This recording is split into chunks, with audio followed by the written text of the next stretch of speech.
Can this experiment repair India's Silicon Valley? Bangalore's local governance model could offer lessons for other Indian cities. Bangalore is often described as one of India's most livable cities, and with reason. Its climate is mild for most of the year, its food and nightlife scenes are vibrant, and new cultural spaces, financed by wealth generated from the technology sector, are steadily emerging.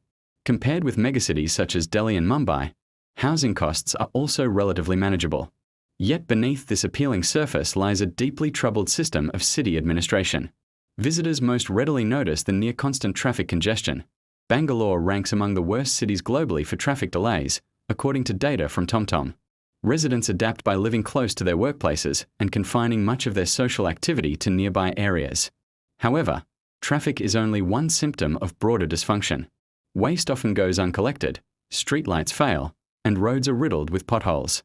Complaints related to these issues have surged dramatically in recent years, reflecting growing frustration among residents. Bangalore's challenges are hardly unique. Across India, large cities struggle with congestion, poor sanitation, and weak governance. What sets Bangalore apart, however, is its attempt to confront these problems through structural reform. Earlier this year, the Karnataka state government dissolved the city's single municipal corporation and replaced it with 5 smaller ones, all overseen by a newly established Greater Bengaluru Authority, GBA. Once local elections are held, this transition will be complete. If successful, the model could reshape governance in Bangalore and potentially influence reforms elsewhere in the country. Urban India plays a central role in the national economy. While only about a third of Indians lived in cities in 2011, a figure now estimated to be closer to half, urban areas generate most direct tax revenue and contribute at least 60% of GDP. Despite this, cities receive a disproportionately small share of public resources. Only a fraction of government spending and personnel are devoted to urban administration. This imbalance contrasts sharply with countries such as the United States and China, where cities control a far larger share of public expenditure. According to V. Ravichandra, one of the architects of the GBA, this imbalance stems from a foundational flaw in India's governance framework. The Constitution clearly outlines the powers of central and state governments but offers little guidance on the role of cities. Although a constitutional amendment in 1992 sought to decentralize authority by enabling states to devolve powers to urban bodies, it stopped short of making this mandatory. As a result, most states retained control, and the reform largely failed to take effect. The consequences are visible across India's cities. Municipal governments have limited authority to raise revenue, relying mostly on property taxes, while funding decisions are dominated by state and central governments. Administrative power rests with state-appointed bureaucrats, and elected city leaders, where they exist, often wield little influence. Mayors are largely symbolic figures, and local elections are frequently delayed or cancelled altogether. Bangalore itself went years without elected municipal representatives, a situation mirrored in other major cities. Compounding the problem is institutional fragmentation.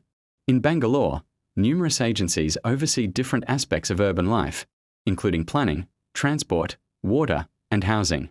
Poor coordination among these bodies, combined with bureaucratic rivalries, makes coherent citywide planning extremely difficult.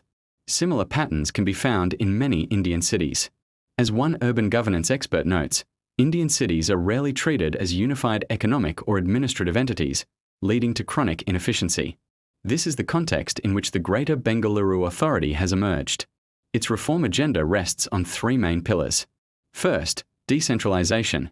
Dividing the city into smaller municipal units is intended to improve accountability and bring governance closer to residents.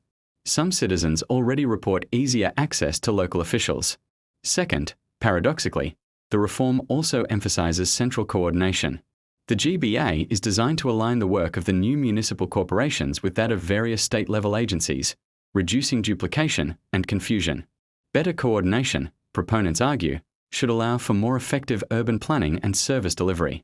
The third, and most controversial, aspect of the GBA is its political structure. The authority is chaired by Karnataka's Chief Minister, with the minister responsible for Bangalore serving as vice chair. Supporters argue that this arrangement acknowledges an existing reality. State governments already control cities. By making this control explicit, they say, the state can no longer evade responsibility for urban outcomes. Critics remain skeptical. Some argue that creating smaller municipal corporations is not a cure-all and that similar improvements could have been achieved by strengthening the previous system. Others contend that the GBA undermines the spirit, and possibly the legality, of the 1992 constitutional amendment by re-centralizing power. Legal challenges could yet derail the experiment. These concerns are valid. India's cities desperately need greater autonomy and stronger local democracy. Yet expecting states to willingly surrender power appears unrealistic. The GBA represents an attempt to improve urban governance within existing political constraints.